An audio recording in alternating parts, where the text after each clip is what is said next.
Hey guys, welcome to REesFrame, exploring life through a neurodivergent lens.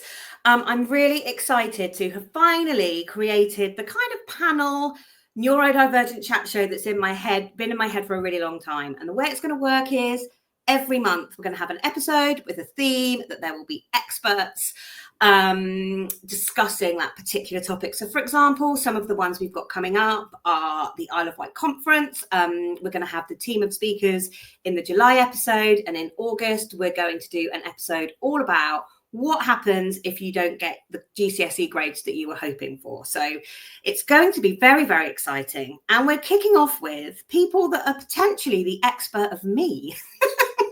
I would like to introduce you to lovely Rosie and lovely Michelle, who are two of the people that help make Dyslexic Life with Jo Rees run smoothly. Let's be honest, if it was down to me, there would be nothing smooth or calm about it. It would just be chaotic.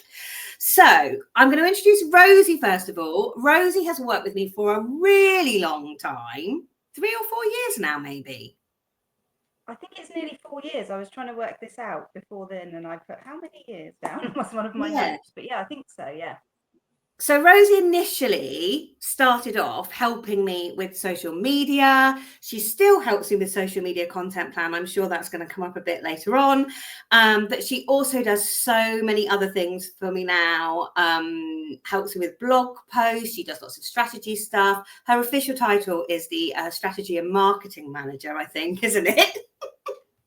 So, Rosie, just tell me a little bit about your interest in neurodivergence or your experience with neurodivergence. Well, if I'm completely honest with you, I didn't have a lot of experience in it, or personal experience anyway, like for me or in my immediate family. Obviously, I have friends and things who are affected by it. But from working with you, Jo, I think you've really given me such a insight into it, and I've learned so much from you, and that's been really great for me as well. And actually working with you has been really eye-opening, and it's given me just a lot of knowledge and something that I didn't know a lot about, and it's opened my eyes to let me know that there is a real lack of support for people, and I think that what you're trying to do is amazing. Oh, thanks.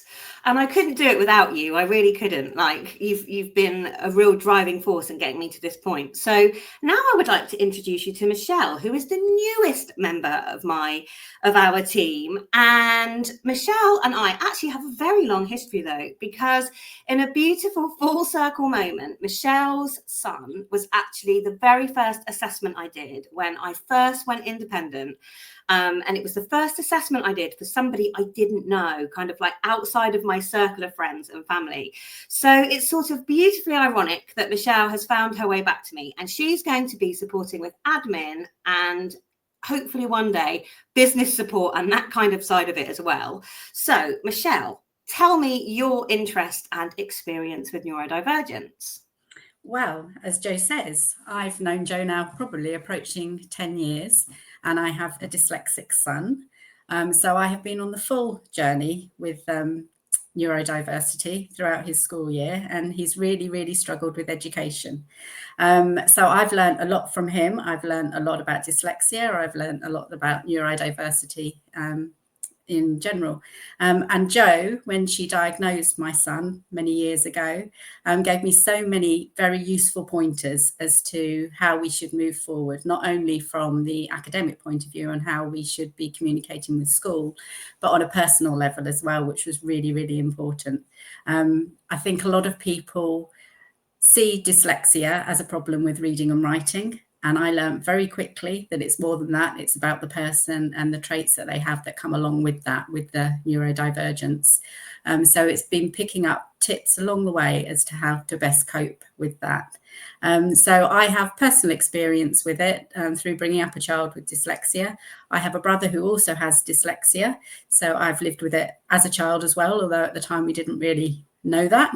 But the funny thing was that when Logan started school, he had such similar traits to my brother, and my mum automatically said, I think probably he has dyslexia as well. And the change in him from going into school, coming out of nursery and year one, it was definite. It was so obvious. So yes, my life has kind of revolved around a dyslexic son for the last 19 years. And I've only realised it properly since the diagnosis, probably about 10 years ago. And I'm passionate about it. I think Jo does such a wonderful job with promoting neurodivergence and helping people. I'm really, really pleased and proud to be part of the team now. Oh, you're all too kind.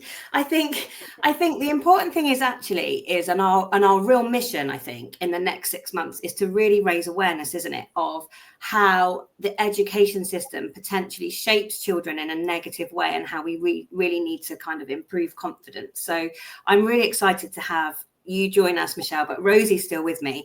And the other person that I just want to mention is I have an incredible proofreader who helps me with my reports. She's helped me with my reports for about 5 years, and she's been unable to join us today. But I just want to mention her because she has been a really key support in enabling me to produce reports that I feel really confident, kind of get my point across, and I don't need to worry about them kind of being grammatically incorrect. She's just incredible. She is fluent in Jo speak. I don't know if that's going to come up a bit later on.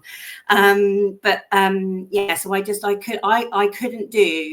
couldn't produce the amount and quantity of reports that I do without her. So I think the other reason why I'm mentioning her is, as a neurodivergent person, I think we learn and we develop different skills and all the time. And one of the things I learned quite early on was I could not send a report out without it going past a human proofreader. So yeah, sadly Louise can't be with us today, but she is a big part of our team too. So here we go then, hot seat. Who wants to go first? So my question to you guys is, what is it like to work with me, a neurodivergent person with dyslexia and newly diagnosed ADHD? And how does that differ from other clients that you work with? Because you're both kind of contractors and you work with other people. So can you raise awareness for other people on some of those differences and what it's like? I don't mind going first there. Yeah. I think in loads of ways it's absolutely brilliant. And I think that me and Jo, right from the get-go, I think we both realised we're actually a bit like chalk and cheese in how we work. Would you agree, Jo? Yeah. But I think what that's done actually is brought out the best bits of both of us, and we both learned to work around the other bits to fit with the other person, if you know what I mean. So I'm somebody who's very much I get a bit like worried if I'm not completely and utterly organised every month and know exactly that everything is in place and that I have to do. And actually that, probably is to my detriment sometimes. But when I work with Jo, I work differently to how I work with other clients. Like we're a little bit more flexible. We do things a bit last minute sometimes. I think that's safe to say. Impulsive. Yeah, well, maybe impulsive, but maybe reactive would be a better way to say it. Like we're a bit more reactive. And I think that has taught me that actually I don't have to be quite so strictly, by the, what am I trying to say? Like so strictly regimented to a schedule of how I'm used to doing things. It's all right if things go a bit off schedule sometimes, if this doesn't go out then. And I think it's also in Jo's lovely personality that she is really flexible in that as well. She doesn't get worried about things if things are a little bit late or they're not like strictly exactly when we first said they would go out. Whereas for me, things like that, I'm like, oh God, it's not, it's not how we said it was going to be. It's not to my. But actually, you've taught me to be a bit less like that, to worry a bit less about things and go with the flow a little bit more. And what else did I write down here? I said that Jo is also just very enthusiastic about everything that she does, and she loves the cause, and that just shines through in talking to you. And that is, I think that's the most important thing, because there's no better advocate for something than someone who's lived it themselves. Oh, your energy, actually, you're really like my husband. Like we're chalk and cheese actually, but he grounds me in life and you ground me in business often. Like, you're like, hang on a minute, Jo, let's just like, and actually, you know, that's why I think we work so well. But I also think we listen to each other really well. You know, and I know you've got 2 young boys as well. And as somebody that kind of grew up juggling work and children, it's always really important to me that you can prioritize your boys. So it's like, I do make an extra effort to be more organized before school holidays so that you're not having to be, so it is a bit more organized for you so you can switch off and enjoy the boys a bit more, because you know that's important to me as well. Yeah. So Michelle, over to you. I know you haven't worked with me for very long. So this is all very new, but what I've got out of it, which I knew I would, is your enthusiasm, your passion, your creativity. It just, as Rosie says, it shines through with everything that you do. So it's all very fast paced, idea after idea. And I think we are finding our levels with each other. So I would say I'm probably a little bit of a mix between Jo and Rosie. I'm not as organised as Rosie, I wouldn't say, but I do like to have systems in place for things and have a little bit of order. So that's what we're trying to do at the moment, is make Jo a little bit more organised. But equally, I do like to go with the flow. So if Jo chucks something at me, then I will sort of pick it up and go with it. And so it's a nice blend, I think, and I think we're going to work well together. But I just love that she is so creative and so passionate about what she does, and it is fielding all the ideas. And she apologised quite early on that she was texting me at a ridiculous time. I'm like, no, that's fine. I'll field that. I'll deal with it. I won't deal with it now, but I'll process it and it will happen. And then make a plan going forward with it. So we're in the process of getting the sort of the systems in place. And I know that we're going to work well together and streamline things a little bit for Jo, so that some of the stress comes off of the organisation of things on the business side. I think it's also to free up some time so I can be a bit more kind of proactive. Use that creativity, yes. Yeah, creativity, but also so that I can kind of do more of the doing. Because what I find is the tasks that I've kind of handed over to you are the tasks that drain my brain. And, you know I need systems, but actually creating that system and maintaining the system is so effortful for me. So that's what I'm kind of hoping for. And back to the messages, I do try really hard to like always caveat with a please don't respond until you're working. And I also, if you knew how many messages I nearly sent you ladies, and I'm like, actually I can't send that now because it's not a fully formed idea. I do hold back a bit, but yeah, it's all good. So come on then, let's be really honest. What is the most frustrating thing about working with me as a neurodivergent? Where have you learned that you have to be really patient? And I feel like this is a really important question. I won't be offended. I feel like it's an important question with an important answer, because there might be people in workplaces listening to this, we hope, that are working with somebody that's driving them up the wall, that might kind of make think, actually, maybe that person's neurodivergent. I just need to take a step back from this. So who wants to go first? I actually found this quite hard. I did try and think about this, and I don't know if frustrating is the right word, because it's just more of a difference, and I think it's just about approaching things in a different way. So I know, like, if I give you an example of when we first started working together, how I would normally work with a client would be that I would produce a month's worth of social media. They would approve that, and I would then schedule that, and that's how I work with all my clients. But with Jo, we quickly realised that just didn't work. No. And actually now I think we were doing weekly chunks, but then we compromised, and now we do it 2 weeks, don't we? And it seems to actually be working really well for both of us. And I think with your business as well, because things are changing a lot, and because you do have a lot of ideas, a lot of new products like launch quite quickly and things, it actually works even better than doing it how I would have originally said to do it. So I think that having that flexibility in changing how you work is really important, so that the business gets the, so it's you can get the best for the business and be a bit more reactive, but still be organized in some sort of a way. So I think that was a really good compromise for us, and I think that is actually the biggest thing. And it's not something that I found frustrating at the beginning. I was like, oh god, how am I, that's going to be quite a lot to get my head around, doing things like, because I have set times of the month when I know that everything's in, and then I'm doing this and I'm doing that at different with you. It's just slightly different, and those dates are slightly different. But upon reflection of that, I know that I can go, oh Jo, you able to just do that first one, or can you turn this around in a day? Can you check that one? And we're both like that with each other now, and we are open to being super flexible. And there have been times, haven't there, where you've approved something on the day and sent it to me, and then it's gone straight out. Not that we don't make a habit of that. Or you've scheduled something, and I've gone, actually, don't think I want to do that now. Or we've scheduled something and gone, oh my goodness, there's typos in that. Yes, there's been all those things. But I think it's more just about adapting to suit us both and to suit the business. There's 3 different things that all need to be that it needs to work for. But I think we've now found our balance, and I think it's working really well. So I wouldn't even say frustrating. I would say just different and having to make changes to adapt.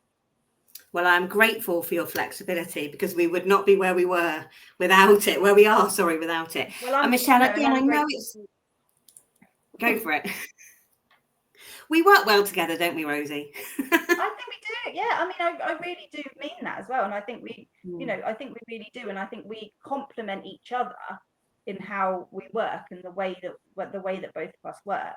And the other thing I've got written down here is that, which is probably what I should say in the next question, but I'll say it now anyway, is that Jo's also a really empathetic client. So nothing matters. If I have any family problems going on, Jo's always like, that's more important. Doesn't matter if anything else, nothing else matters.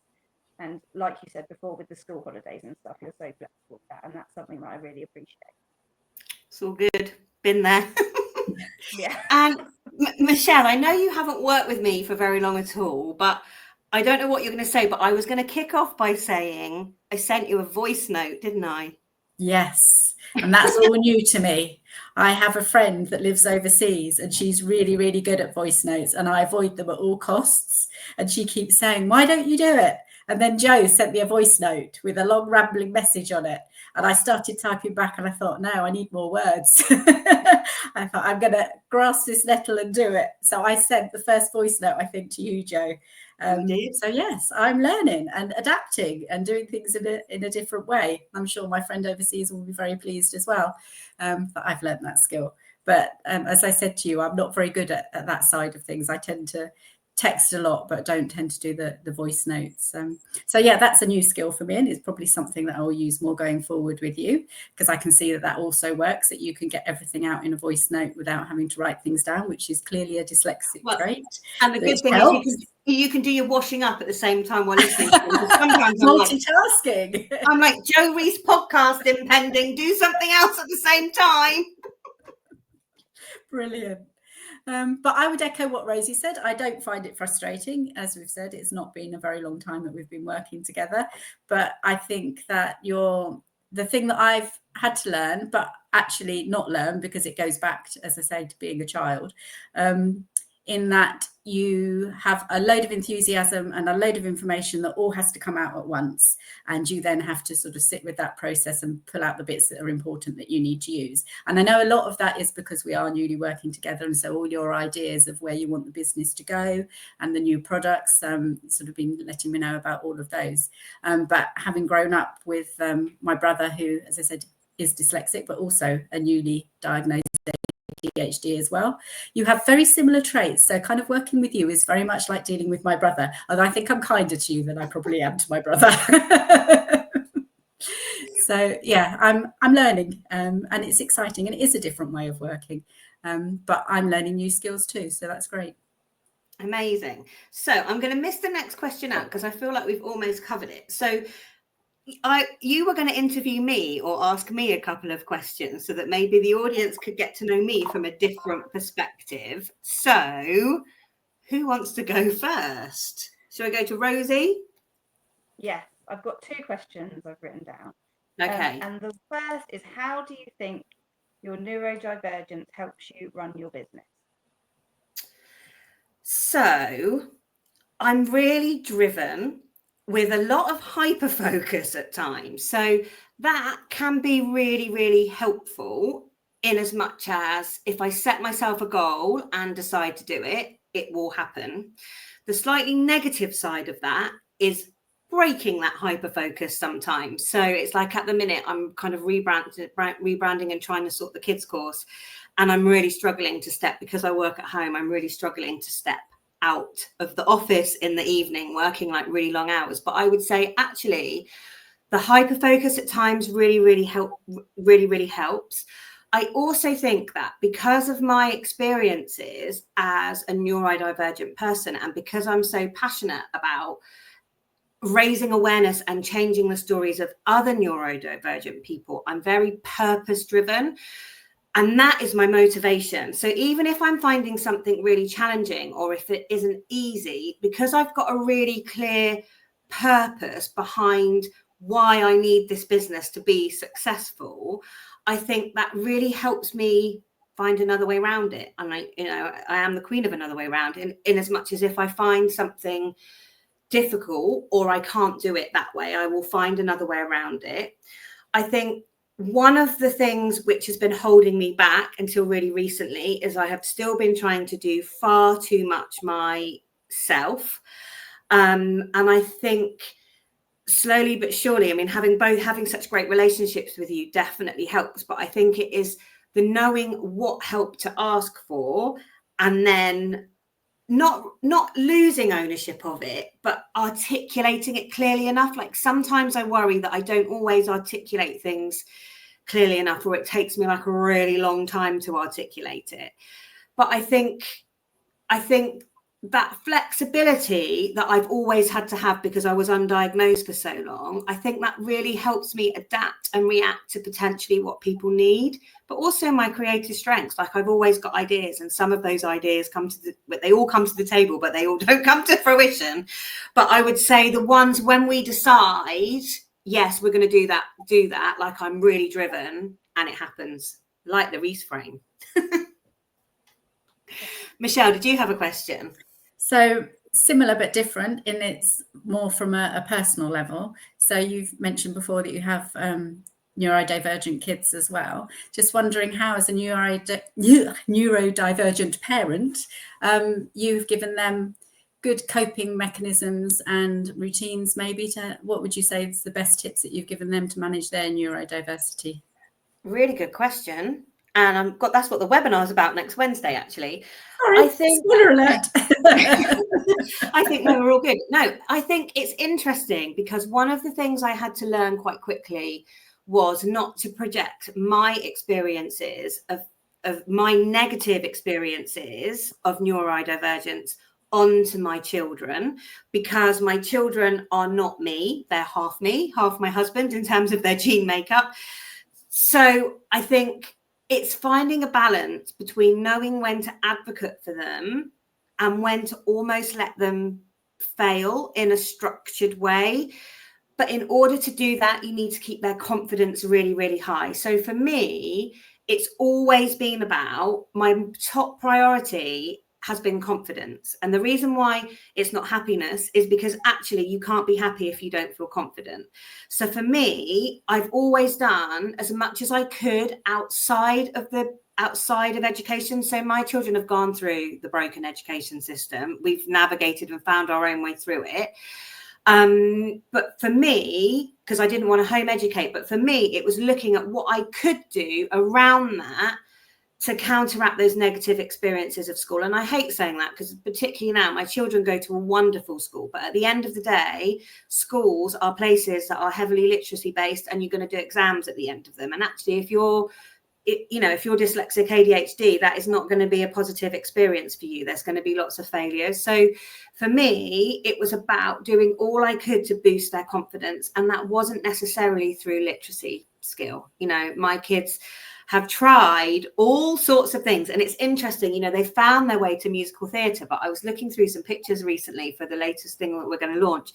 And it just cracked me up looking at all the different things that the kids had tried in order to find the thing that they wanted. And I was really aware that myself and my husband were really musical and love musical theatre. And as much as I really wanted the kids to do that, I was like, well, they're not me. And what if they like something different? So, you know, those pictures, my son did rugby, he was very good at rugby, but he loved it. So, you know, he did paddle boarding, you know, they've all done sailing. It's not stuck with any of them, but it has stuck with Jemima, the youngest. She loves the water. There were pictures of skateboarding, learning to skateboard, like literally they've tried so many things. But what that's enabled them to do is find the things that they really enjoy and that they're really good at and fill up their self-esteem buckets outside of school. So then when they go into school on a Monday, they are, you know, that self-esteem bucket is full up enough that any negative experiences don't empty it. That would be my biggest piece of advice to parents. And I think that's a brilliant piece of advice, because I think finding their passion and finding something that they can do outside of that school environment that brings them joy and fun is the most important thing. Absolutely. Yes. And that's what you've done with your son, isn't it? Yeah. To a certain extent.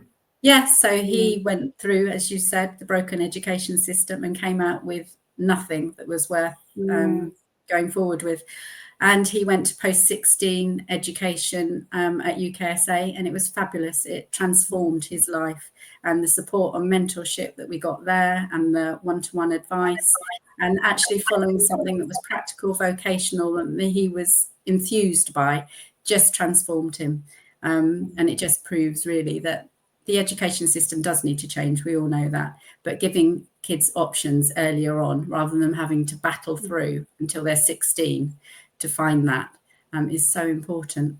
And we're lucky that we came out the other side and we're now very positive. But it was finding that thing. He's a water baby, always has been on the beach as a toddler. That was his happy place, and that is still his happy place. So it is really, really important to find that passion and get them to have joy in other things other than the school system. Darn that system. Okay, Rosie, did you have another question? Yeah. Where do you see Dyslexic Life with Jo Rees in 5 years? Oh my goodness. World domination, obviously. Dream scenario. Dream scenario, world domination. No, dream scenario is that we've earned enough money to go on a spa day. That's our aim, isn't it? To have a spa day treat one day because there's some profit in the bank.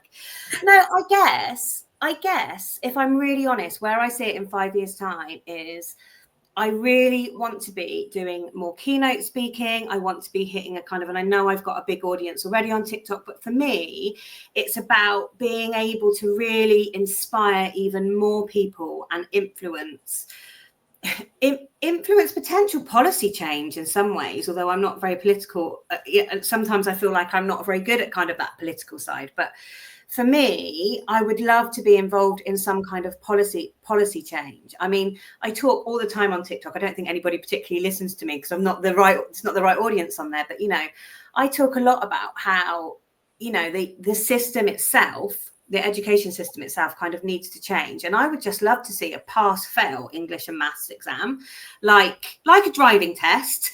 So you have to, you know, because we do need, I'm not saying that we don't need maths and English skills. It's definitely really important. Education is important, but actually I'm not always convinced that we need everything that the curriculum teaches us. So, you know, if I was the education secretary, I'd be looking at having like a pass-fail English and maths test, a bit like a driving test, so that you got people to a level where they could do literacy kind of, and then you would choose whether you took maths or English. But yeah, I want to be part of shaping more people's lives really, and seeing more dyslexic people fulfill their potential earlier. Because what's happening at the moment is too many children are still going, they're surviving school, and then by the time they come out of school, they're so broken, they can't thrive. So I guess for the next couple of years, my main focus is going to be looking at how I can empower parents to empower their children to feel more confident, so that when they come out of school, they're in a better position to be successful. They're not as broken. And I don't think I need to look much further than my own children to see the difference early identification and support can make. Now, not all of my children have got a diagnosis, and I'm quite open about that, and they've been diagnosed at different times. But actually, because I've recognized it, that it's there, they haven't necessarily needed the diagnosis. So I've been able to put some support in and around them, so that it hasn't shaped their belief system negatively, if that makes sense. So yeah. Sorry, the school are just phoning me, so I'm going to have to. Oh, bless you. Pause that. Are you leaving? Is there a way Yes. that I can? Is that right? I'll remove you, and you can join again if you need to. Okay. So she's gone for a moment. So Michelle, what's your next question? So you might not think this is very fair because you didn't get sight of questions beforehand, but it's a personal question and a fun one.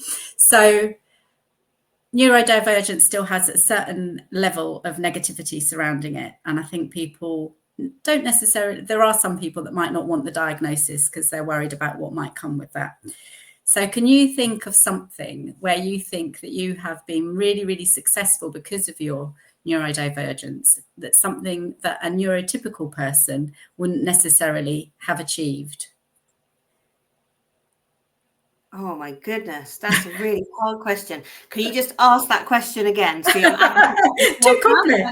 So I don't know, just a fun thing where you think actually having the dyslexia and the ADHD has helped me get through a situation better than somebody that was neurotypical who probably would have struggled with that. Because I think quite often it's framed as being neurodivergent is the problem, and that they have so many barriers that they have to get around. But actually sometimes those can be advantageous, and somebody that was neurotypical might have found that situation more challenging.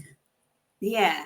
So I think possibly running a marathon. Now, I know neurotypical and neurodivergent people, anybody can run a marathon. But actually, when I look back now, so I've run 2 marathons. My second marathon, I ran when I was really not in a good place. I'd lost my nan and my granddad, my nan and my uncle in the space of 8 weeks.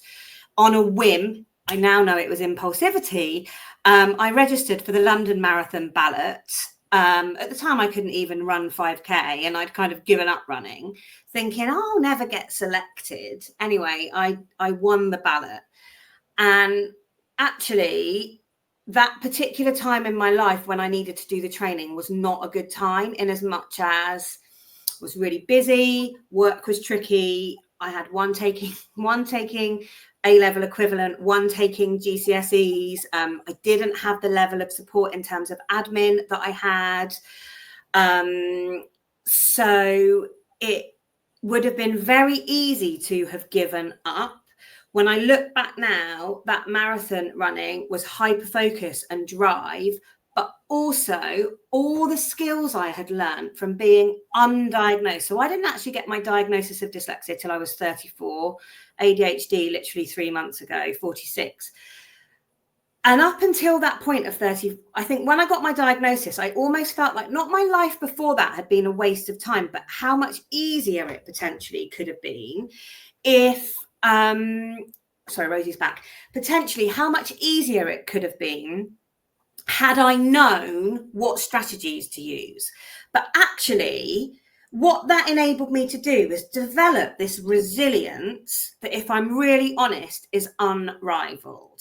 Like, my resilience is off the scale. And for a long time, teachers at school would tell me I wasn't resilient because I was crying, because I cried all the time, or I got upset all the time, or I was emotionally really literate and I was being too emotionally reactive to what was going on.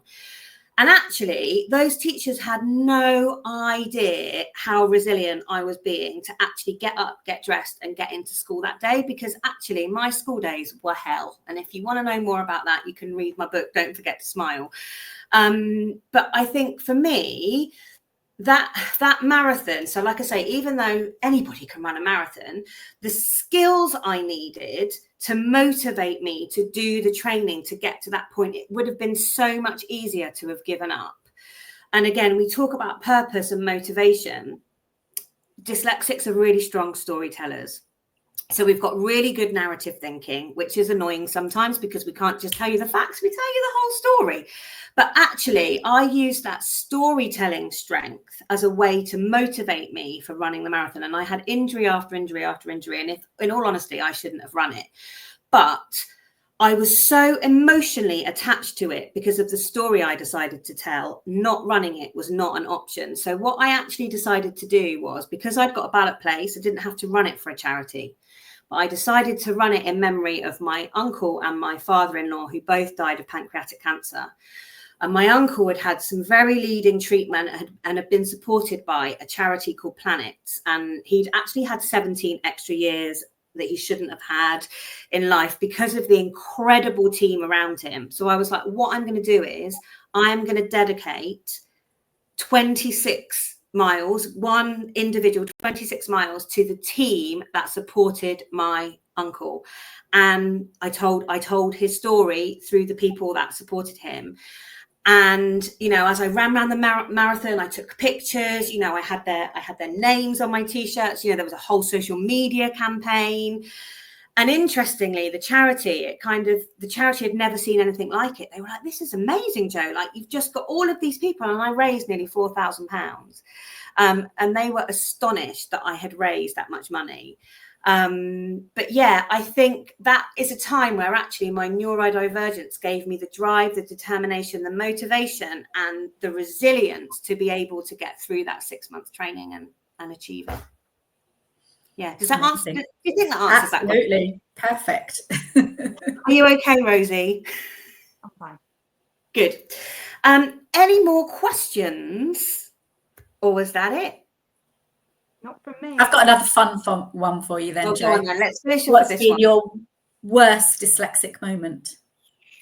My worst dyslexic moment. There have been many, but actually, when I look back, I think probably the lowest point in my life was my GCSEs, when I was really, really struggling and nobody knew. I just assumed that it was me. I didn't realize it was my dyslexia and ADHD.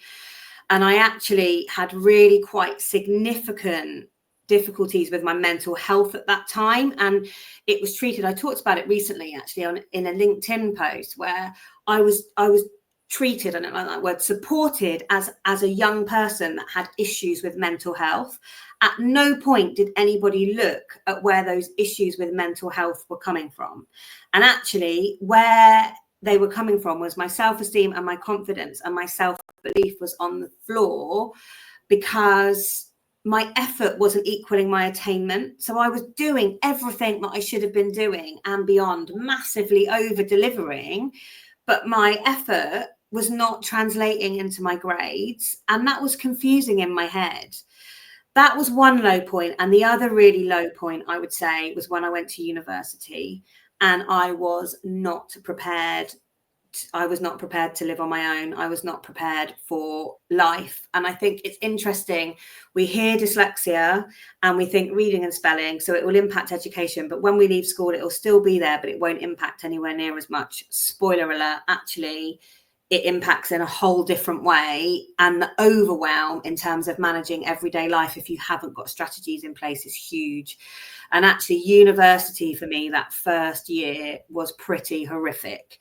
And my mum says now, she said, I don't know how you got through it. She said, I kept thinking you were just going to turn up on the doorstep and give up. And interestingly, giving up was never something that came into at no point did I think, this isn't for me, I'm not going to be able to do it. But it was super tough for sure. Super tough. Well, there we have it, I think, ladies. The first episode of REesFrame. Do you think it's going to be a hit? Yes. Definitely. Yeah. Cool. So I'm gonna press stop recording in a minute. But for those of you that have joined us, thank you very much. And I think this is going to be posted to YouTube. So if you have got any comments or questions that you want us to answer, you're going to be able to comment underneath it, I believe, on YouTube and interact with us. But yeah, have a great week, and we will see you in the next episode. She says, ending recording.